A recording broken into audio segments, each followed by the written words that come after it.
Baby dolls, I think you've been neglecting bananas. Don't forget they provide you with a lot of vitamins. So what's the best inflation hedge? I want to ask you this question and we're going to pump some music. Inflation hedge. Such a sexy topic. I want to cover all time frames though. What can we go off history to actually think about inflation hedges? Because I know you're like, what do you mean by inflation hedges? Well, they print money every year. Over a period of 10 years, they've debased the currency further. This is not a recent phenomena. This has been happening since the beginning of time. All governments do this. You can see this by the M2SL chart. And it is right here. M2SL, the money supply. It's been going up forever and ever and ever. How long? I mean, I really do mean forever. Since it's been tracked 1959. It's just, that's what governments do. They print currency. That's how they fund all the costs. They spread the purchasing power into the areas that they want to spread. They go do the spending, and then everybody has to make up the difference. And the cycle keeps going on until we eventually get to the end of the fiat Ponzi system. Why? Because we end up spending too much. So you need to think about an inflation hedge. The good thing for you, we'll summarize it right now, friends. You already know that you are my friend and that we're in crypto.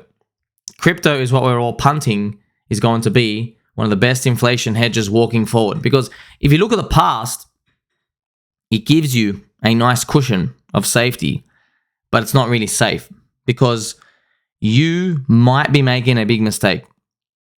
You will be going off the past, but if you go through and look at history, there are many periods where there's just 10 years of an asset going to poop town.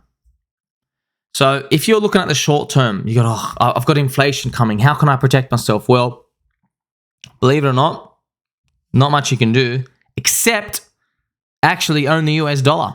You're like, excuse me, what? In the short term, how can you tell me that the best inflation hedge is actually the US dollar? Yes, it is, friends. It is. But of course, why? You want to know why? Well, it's because everything is being crushed in value. Everything.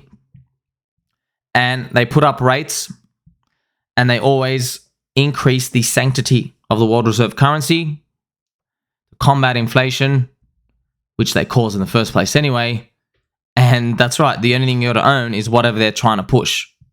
So that's why I mention here, it's very short term, 1 year. And you already know this because there's a lot of price volatility. So even though you might have inflation up and down, look how much Bitcoin let us down with short-term inflation hedges. Now we know crypto is just way too volatile. It can't do anything for you reliably in less than 3 years. We're actually lucky that we can even say 4 years because if crypto cycle doesn't break the high by November next year, then you pretty much throw that out as well. Because there's never been a period in Bitcoin's life where 4 years has passed and you are offside. So it's very disgusting. There was that momentary period, actually. If you buy at the very top of 2017, there is that momentary period. Up this top here, you buy 2017, and then you end up getting to the poopy town period where it goes below 20K. But we're starting to see it slow down. It's just people are giving it an excuse now, but I think it's going to become more and more stretched as time passes on. So that's very short term. What about a medium term inflation hedge? Well, we've actually got crypto. Now, if you want, you can do stonks, the stonk market. This is Boomertown, Boomerland. Right, I even have it here in the picture here, the pink part, mid-short term, midterm. Own assets that react fast to an increasing money supply. We've got crypto, Bitcoin, Ethereum. We've got strong altcoins. You have stock market. We already know stock market's pretty much a scam. Everything's a scam, but I think crypto is a better scam because it removes the middlemen. We're going with Metcalfe's law, people joining digital cyberspace.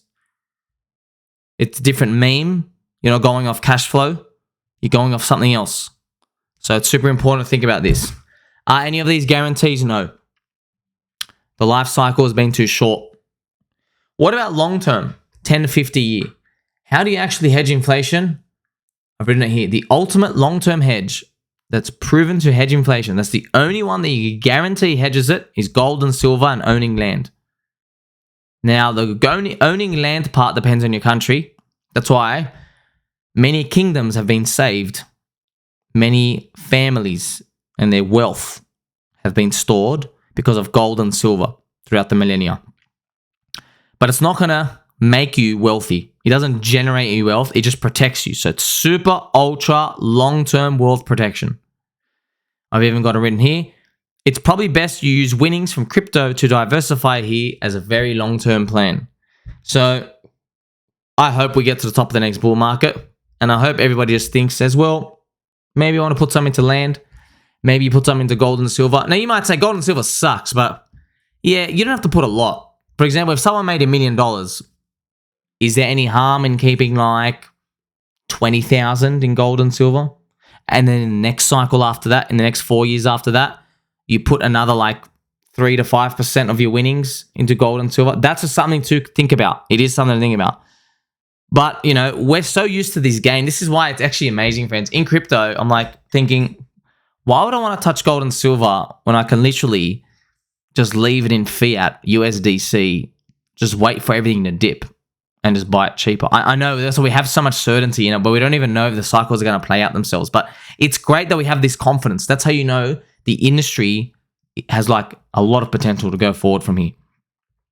Also, final note here. Inflation hedging does not mean you get wealthy. As I mentioned with gold and silver, it just means you keep your wealth instead of being diluted. So these are the things we're going to have to think about over the next 10 years because the government is doing the same scam. They have to debase the currency. There's no other way to pay the debt. And even with these, I think it's important to focus on what the propaganda is for the Bitcoin charts. As we see the Rocket Negative ETF coming out, as we see government's going to print, cut rates, recessions, etc., liquidity injections. But I want to still point this out to you. There is a lot of deception in these Bitcoin Hopium charts. The parabolic nature of crypto is still diminishing in each cycle. So people put these linear charts up. We look at this nice Hopium. We see, whoa, rocket to the moon, rocket to the moon, rocket to the moon. Yay, rocket to the moon. It ends up 400K here. If only it was that simple. We know by looking at other methods, other mental frameworks, look at the chart, we know there's diminishing gains. We know we're not getting it. And look, I hope we get it, but I know we're not getting it, friends. You can feel it. You go, what are the chances every single one of us becomes a millionaire? Like every single one? Everyone around you? Just think about it. You think, that doesn't sound right. It can't be right. There's too many people in. So it's going to be more tough than that. And by the way, yeah, if Bitcoin, this is Bitcoin's chart, by the way, if Bitcoin goes up here, everybody wins. Absolutely everybody wins. It will be great, though. I've been asked this. If people expect 400K, so right now they don't, but if the crowd surveys showed everybody expects $400,000, we would probably get around 150K Bitcoin, which would be about $15,000 Ethereum. And that would give us some good, sick, juicy, sweet gains with straight posture and lots of pulp in the orange juice cup. Okay? But this is only if the crowd expected 400K. The crowd, on average, does not expect 400K. The crowd expects about 120. I've shown many data, many videos that you like, subscribe, press the belly button, all to, and you shock the algorithm. Shock, shock, shock. Family-friendly show. That's the average. I hope it changes, by the way. Not going to rule it out, but that's just, we can't deny this. The truth is, yes, they freaking... It's 120K, friends. What did I tell you? Okay. You can only get the suckers to buy the tops if they think that the top is just a pit stop and there's another 2 to 3x remaining. So, for example, who's going to buy Bitcoin at $120,000? Who would actually buy it? Well, it's people who believe in a $400,000 Bitcoin. But if there aren't enough people who believe in the $400,000 Bitcoin, if that number is down to like 120,000, then you got to wonder, wait a minute, who's going to be buying Bitcoin at 100K? No one, because that's not enough. You're like, oh, buy this thing, it's $10, it's going to go to $12. You're like, oh, that's not that much, you know, you don't get that, you can't get that push. This is just, we're looking at the mindset of the retailers, the masses. This is how it works. But you know what might put people over the edge? Buying at 80K. 70K. And you might wonder, like, oh, that difference is not huge. It is when you look at it in terms of percent. So from $30,000 to say $80,000, you got like 150%, right? But if you're doing $30,000 to 120K, okay, you're looking at high percentages, because we're dealing, unfortunately, in a different world, because we're not dealing in like 5x, 10x, 20x. The numbers are so down here. It's like comparing, okay, did you do 30% or did you do 50%? I know these games are sad, but that's what happens when you introduce Roca Negra and all the ETF institutional money. And with that institutional money, I just got to remind you, Uniswap, fake DeFi Uniswap. We went from DEX to docs. Docs meaning to reveal your private information. So there are the latest revelations, unfortunately, friends. Uniswap, fake DeFi Uniswap, bringing in KYC, introducing it. They're introducing it in the form of a hook. Ethereum are doing an EIP upgrade to cater for this.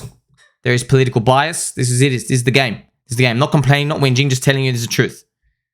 I think there will be community demand for people who don't want to participate in this. And I think there's higher upside in the real DeFi stuff.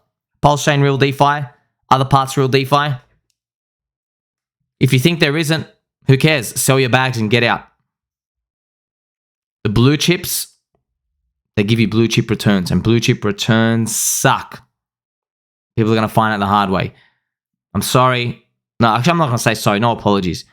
You don't get to call something a blue chip and then get given a 500% return from here. It's not going to happen. That's why when it does it in Ethereum, a 5x from here, it's going to be insane. But everybody's going to think you're entitled to more. That might be the absolute top. Pulse Chain, PulseX, real DeFi. Uniswap is fake DeFi. People are learning. The people are opening their eyes. We know eventually that KYC is coming. We know they're introducing it already. So we got to think, okay, is there a market pocket that we can take advantage of, and we can see it growing? There are people who don't want to participate in this Goldman Slugs, JP Mosquito type of bug eater overlord world. They don't want to participate in that because the gains are less, because the tentacles are strangle everything. They have too many officers to pay. Those bug eater overlords, they got to get new uniforms. Their chairs, they got to change the jewels on the chairs and their weird little bug-eyed freaky radio transmitters. So that's why real DeFi is actually great. It does introduce more risks, but this is the game you play, friends. Make sure you like, subscribe, belly button, or I will catch you in the next one.